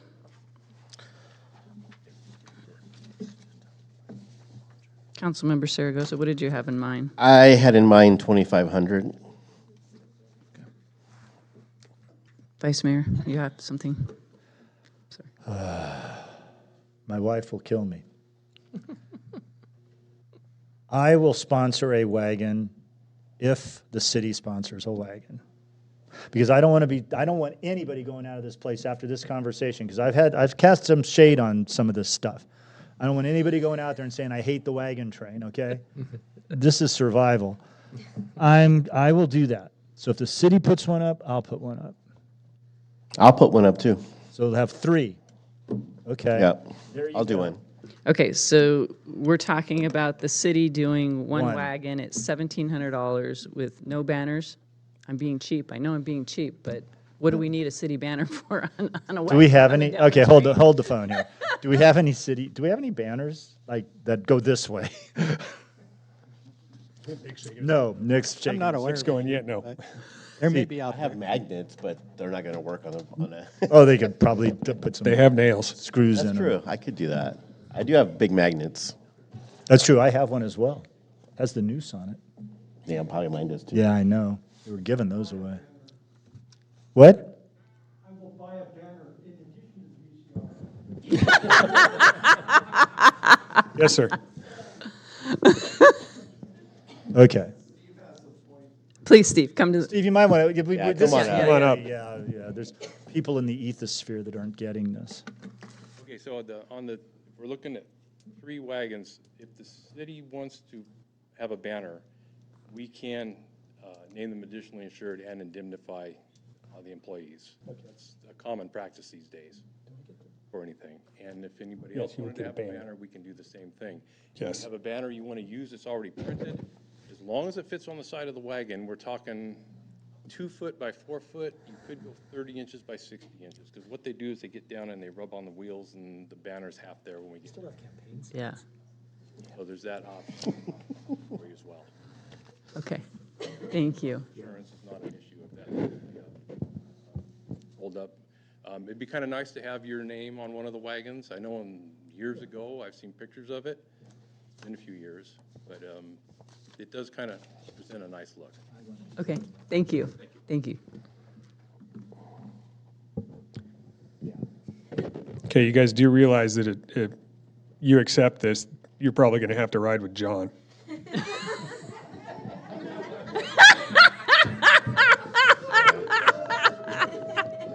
You asked. It's true. Hey, wait a minute. I want to go on that too then, since I'm sponsoring one.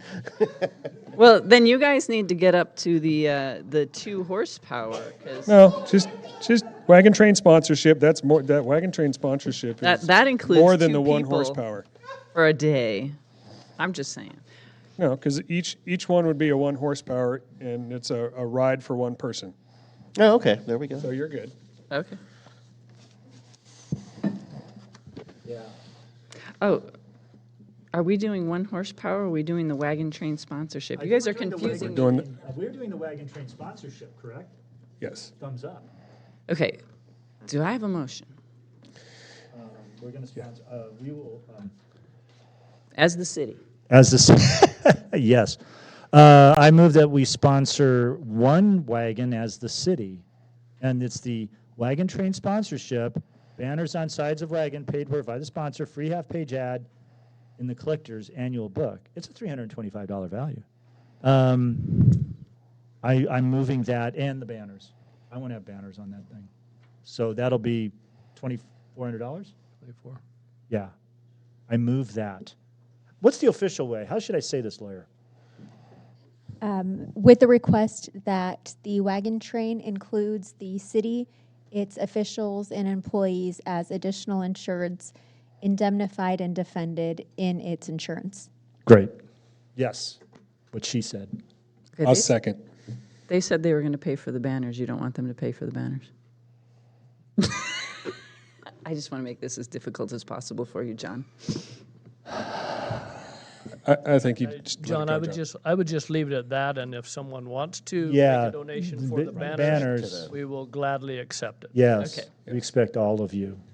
Okay. That's my motion. Okay, and I have a second.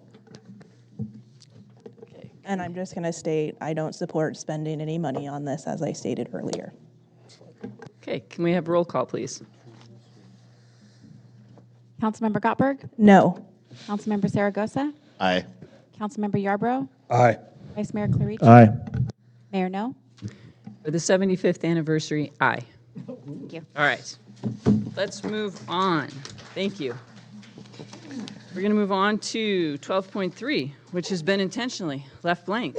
So actually, we're going to move on to 12.4, which is consider approving a construction contract with Musco Lighting Company in an amount not to exceed $12,967 for Lions Park Baseball Field Lighting Retrofit Project CIP 42427 and approving a budget appropriation from the Cannabis Business Tax Community Benefit Net Fund net revenues for said project. That's a mouthful. Mr. Yule. Thank you, Mayor, Council. The Cannabis Community Benefit Committee is an official city committee comprised of city staff, representatives from cannabis dispensaries within the city limits, and 2 members at large. The committee is tasked with identifying and funding projects that improve the quality of life for local residents. Funding for projects is provided by a 1% sales tax contribution that is assessed to dispensaries within the city limits. At the committee's April 2nd meeting, the ball field lighting retrofit project for Lions Park was unanimously approved for funding in the amount of not to exceed $12,967. Additionally, the project was reviewed by the City of Placerville Recreation and Parks Commission, and they are in full support of the project. The last sports fields lighting retrofit project occurred in 2003. Since that time, aging ballasts, capacitors, fuses, and lamps have failed on a frequent basis. Unfortunately, these failures occurred during the city's adult softball season, causing game schedule delays and emergency repairs. If approved, the scope of work includes full inspection of the lighting systems for both the upper and lower fields. Lenses will be cleaned, the lamps and ballasts and capacitors and fuses will be replaced. Musco Lighting Company has been identified as the sole source for the project, given that the original installation was and ongoing maintenance has been primarily performed by Musco with equipment and supplies specific to the specifications of the lighting system. Currently, city staff is asking council to approve construction contract with Musco Lighting Company in the amount of $12,967 with the 10% contingency for prevailing wage at approximately $1,296, and authorize the interim director and services to execute the terms and conditions of the contract. And furthermore, approve a budget appropriation from the Cannabis Business Tax Community Benefit Fund for the project. This time, I'd be happy to answer any questions you have. Thank you. Questions from the council? Comment from the city manager? Just quickly, as noted in the report, the Cannabis Committee did approve $17,000 for this. So we don't know, if you look at the contract, it says that it does not include prevailing wage. We do have to pay prevailing wage. We believe that $17,000 will handle that, so we'd request a full $17,000 in the budget appropriation, and allow us to award the contract. It will probably be over that 12, well, it will be once they add prevailing wage, but award it in the amount of what it comes back as from the consultant, or from the company. Thank you. I had one just clarifying question. I know these Musco's the only one. It sounds like it's unique to having them do this. Do we have to say that anywhere in the resolution because it didn't go out for competitive bid, or? I think we're okay. Is under a certain there's some things threshold? we need to clean up a little bit, but I think we're okay there. Okay, gotcha. Okay. We'll open this for public comment.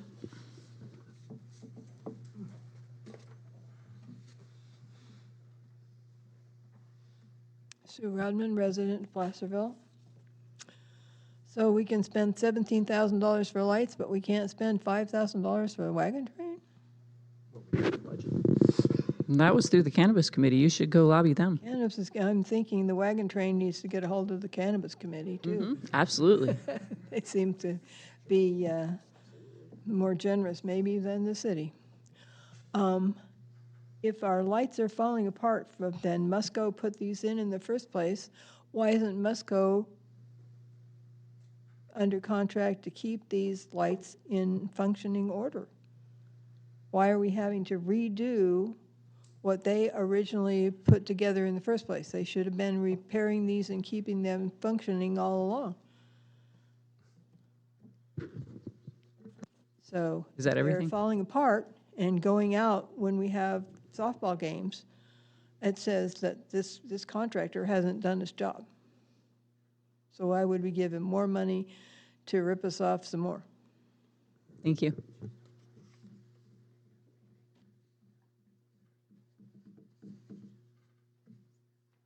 Leo Bennett Koshan, retired teacher.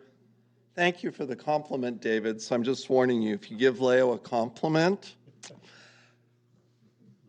these are high-intensity lights. Good questions, but I've seen them go out, because they just put out so much energy. It's a challenge. My grandchildren love that park, and so thank you for making lights shine. Not as good a joke, but I tried. Okay. Seeing no other comments, we'll bring it back to the council. So are we saying these lights last went in 2003? It's been over 20 years since we've had the lights? That's correct. Okay, so. Lower fields even have been in longer than the upper field. Okay, so we're looking at 20-plus years on all those lights. I don't think lights have an infinite life. Vice Mayor. My guess is the answer to this question is we're just replacing like with like. So whatever's up there, probably newer, better, slightly more efficient. Are there any opportunities for LED lights on these ball fields anymore? I don't know if that's a technology that's. Yes, there's an alternative for that, but it's an astronomical. Oh yeah, no, it's probably really consider. expensive. It's one of those things when if you were to replace the lights, you'd probably go with LED because they probably avoid. My guess is, well, I know they do. I had to replace lights at several fields. They're hot, they vibrate, they use a lot of energy, and yeah, they just wear out. Yeah, we looked into that, and we also engaged in conversation with the softball community too, and they seem to feel like if we can just retrofit the existing lights, that would be fine. And there might be better areas to spend money at the park. Right, okay. Yeah, Mr. Yule, do you have that number? I mean, I thought it was like 150,000 for one field to go to LEDs or something like that. Yeah, I that's mean, accurate. Yeah, I mean, If you were to put all new lights on the field, though, I mean, if you were to replace the lights that are there with even the lights, just the same lights, but new ones, that would be a fairly pricey proposition as well. I mean. Yes, sir. Yeah, okay. But the LEDs are more. okay. Questions, discussion, motion? I'll move staff. I'll second. Okay, can I have a roll call, please? Mona's moving. The city manager did request the higher amount because of the prevailing wage issue. I would request that you approve up to the 17,000 that we have allotted for the contract to add for the cost of prevailing wage. I will amend my motion to be $17,000, not to exceed. And I will second that. Okay. Can I have a roll call, please? Councilmember Gottberg? Aye. Councilmember Zaragoza? Aye. Councilmember Yarbrough? Aye. Vice Mayor Clarici? Aye. Mayor No? Aye. Thank you. Okay, we'll move on to item 13, council reports from other agency meetings. El Dorado County Transit Authority did not meet. Transportation Commission did not meet. LAFCO Did not meet. SACOG. We did meet. We had a discussion about our budget for 2023, 2024, and I'm trying to think of anything else that came up that was.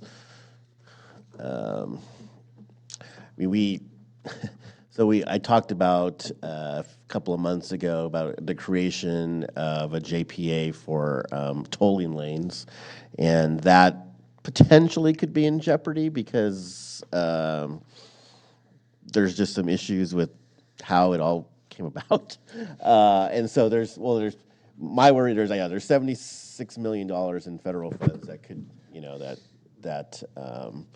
could be in jeopardy. We have to actually get at the next CTC meeting. If they don't approve the project in May, then it could put us out of compliance with some of the federal guidelines. So that's to be continued, I suppose. We shall see. Great, thank you. Yep. Pioneer Energy. We meet Thursday. Placerville Fire Safe Council hasn't met, and the COC has not met. Okay. Do I need to take public comments on item 13? Seeing none, we'll bring it back. Move on to item 14, requests for future agenda items. Do we have any? Seeing none, we will move on to item 15, city manager and staff reports. Number 15.1, receive and file March Fire Station 25 run report. Chief Cordera. Good evening, Mayor and Council. Within your packet, you'll see the run stats for Station 25 for the month of March. Both the engine and the medic average just over 10 calls a day. So again, their call volume remains high. I would like to note that we do have the mayor and the vice mayor that made the cover of the report with your fine expertise on the fire hose at the March event, the wildfire event.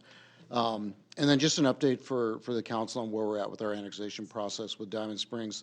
Last Thursday, we held a joint board meeting between Diamond Springs and County Fire where both boards adopted and approved the feasibility study that we did put out a press release that's up on our website right now. So the feasibility study was definitely in favor of the annexation being a benefit to the community and a benefit to the fire agencies to improve our effectiveness and efficiency. We're still kind of in a bit of a holding pattern on SB 1240, which is a CalPERS regulation, but that is moving along quickly, it appears. So I would like to talk to Michael. Hey, that's something to say in government. Yeah, it cleared the Labor Committee on consent calendar, and then it just got bypassed on appropriations, didn't need to go there. So next step is the Senate floor. So we're anxiously awaiting that, but we're continuing to work to have everything kind of lined out so that once that hurdle is hit, we can submit to LAFCO and just begin clicking through that process. So it's moving along very positively. Great. Thank you. Questions from the council? Yeah, actually, I got, it doesn't go with Chief Cordero here. I'm sorry. I just wasn't quite sure where to put this, and under city manager and staff reports seemed good. I know we have the STRs and historic review stuff coming up here soon, so I was just hoping to get a quick little update on the progress and are we on track to bring it back to the council?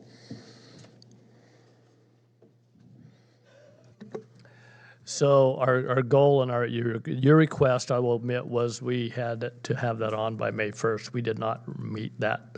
The May 7th meeting was canceled by the Planning Commission and by staff. That's correct. The goal is to have that on, right now we see it on the 21st of May to the Planning Commission.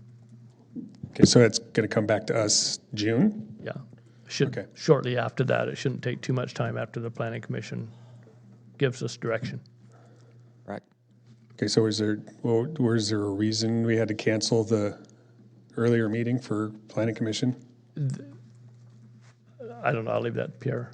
Well, we had, we didn't have a lot of items that had on there, and right now we were too busy to schedule another Planning Commission meeting at the moment. Okay, and the reason I'm asking this question is I'm getting a lot of questions from the public about the STRs in particular. So, is there any possible way the Planning Commission can do a special meeting that way we can speed this up, or is it just not possible? Not feasible under current staffing and workload. Okay. All right. Thank you. Okay. Anyone else? Actually, I have a question. I approached Mr. Rivas about this earlier, and that's this thing that happened with the Supreme Court and the guy in Grizzly Flat. Oh, yeah. Yeah. Sheets. Yeah. I get the impression that that doesn't really impact anything here in town. But does it?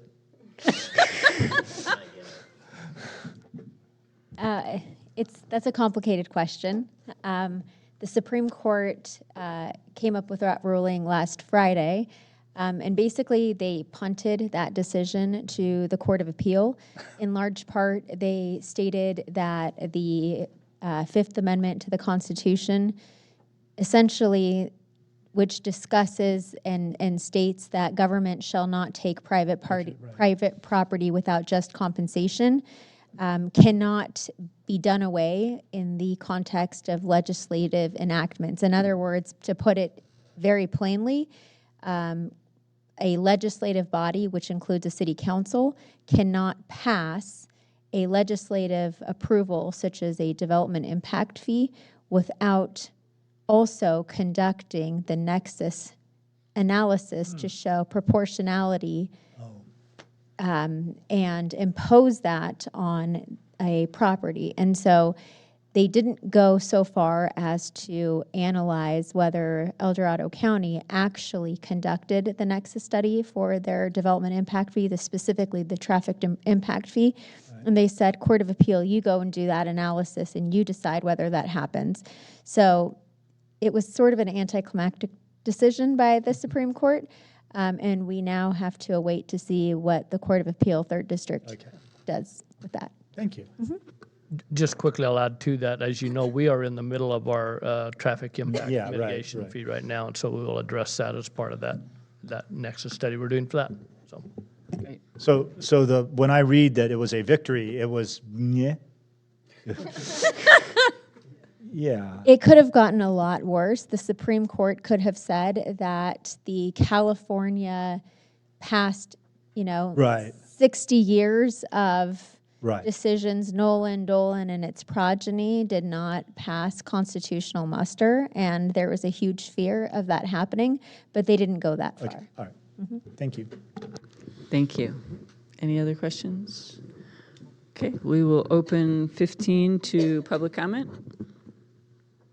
Seeing none, we will bring it back to the council. 16 is upcoming items. We'll let you read those on your own, which brings us to 17, adjournment at 7:02 p.m. Thank you.